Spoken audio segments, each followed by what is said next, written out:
લોક સમસ્યાને વાચા આપવા માટે હંમેશા અગ્રેસર, જનતાના અવાજને સત્તાના સિંહાસન સુધી પહોંચાડનાર, ખોટાનો પર્દાફાશ અને સાચાનો સાથ. અમે છીએ point of Bharat news syndicate, જે હર હંમેશ છે સત્યની સાથે.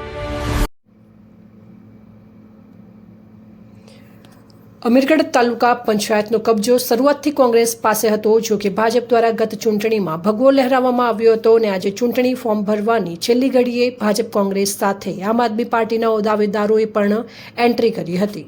અમીરગઢ તાલુકા પંચાયતની 20 બેઠકો, જ્યારે જિલ્લા પંચાયતની 4 બેઠકો પર ભાજપ કોંગ્રેસના દાવેદારોએ ઉમેદવારી નોંધાવી છે, તો આમ આદમી પાર્ટી દ્વારા પણ 3 જિલ્લા પંચાયત જ્યારે 14 તાલુકા પંચાયતની સીટો પર ફોર્મ ભર્યા હતા, તો વળી તમામ પક્ષો દ્વારા જીતના દાવા કરવામાં આવ્યા છે.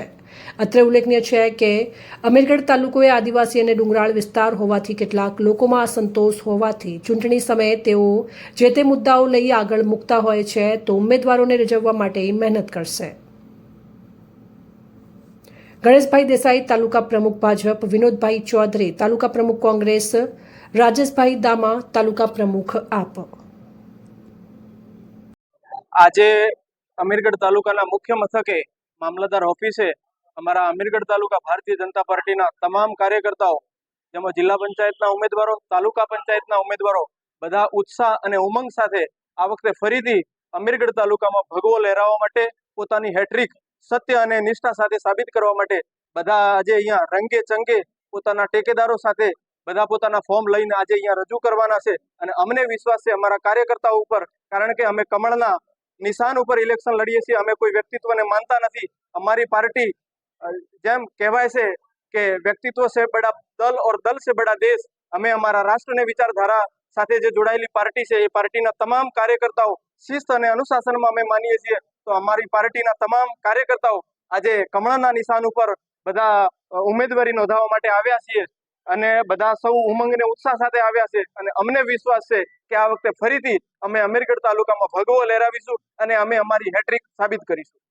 આજે મામલતદાર કચેરી ખાતે જિલ્લા પંચાયત અને તાલુકા પંચાયતની સ્થાનિક સ્વરાજ્યની ચૂંટણીના અનુસંધાનમાં અમીરગઢ તાલુકાની 20 તાલુકા પંચાયત, જિલ્લા પંચાયતની 4 સીટોના તમામ ઉમેદવારો સાથે મામલતદાર કચેરીમાં ઉમેદવારોના ફોર્મ રજૂ કરવા આવ્યા છીએ. અને અમને સંપૂર્ણ આશા છે કે ટૂંક જ સમયમાં જે પહેલા 15 વર્ષ કોંગ્રેસે શાસન કર્યું તાલુકા અને જિલ્લાની અંદર, હવે આવનારા સમયમાં પણ અમે જંગી બહુમતીથી 20 સીટ કબજે કરી અને તાલુકા પંચાયત કબજે કરીને એના ઉપર સત્તારૂઢ થઈએ એવી અમે આશા અને અપેક્ષા છે અમારી.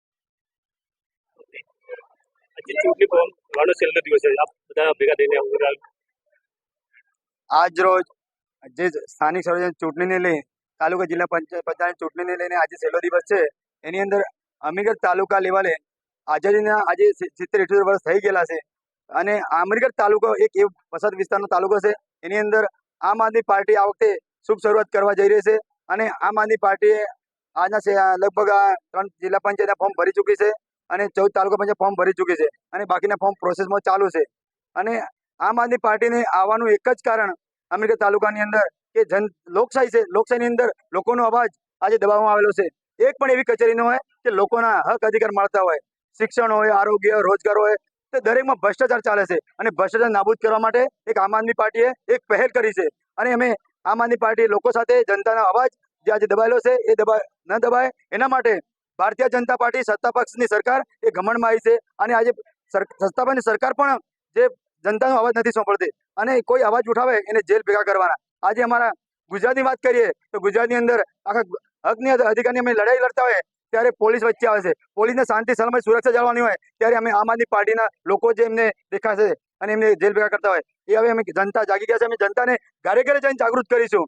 અમારું શિક્ષણ, આરોગ્ય, રોજગાર, ભાઈચારા ભાવના, જે બંધારણના સંવિધાનના અધિકાર છે, જે આજે લોકશાહીનું હનન થઈ રહ્યું છે, એ કોઈ ભોગે અમે સનવી લઈશું નહીં, ચલવી લઈશું નહીં. અને આ વખતે અમે જનતાના ઘર ઘર સુધી પહોંચશું અને જનતાને કહીશું કે આપણા આટલા હક અધિકાર છે અને એ હક આપણે લેવાના છે. સૌ સાથે મળીને લઈશું અને અમને પૂરો વિશ્વાસ છે આ વખતે આમ આદમી પાર્ટી તાલુકા પંચાયત ઝંડો લહેરાશે અને ભવ્ય બહુમતી વિજય બનાવશે એવો અમને વિશ્વાસ સાથે અમે ફોર્મ રજૂ કર્યા છે.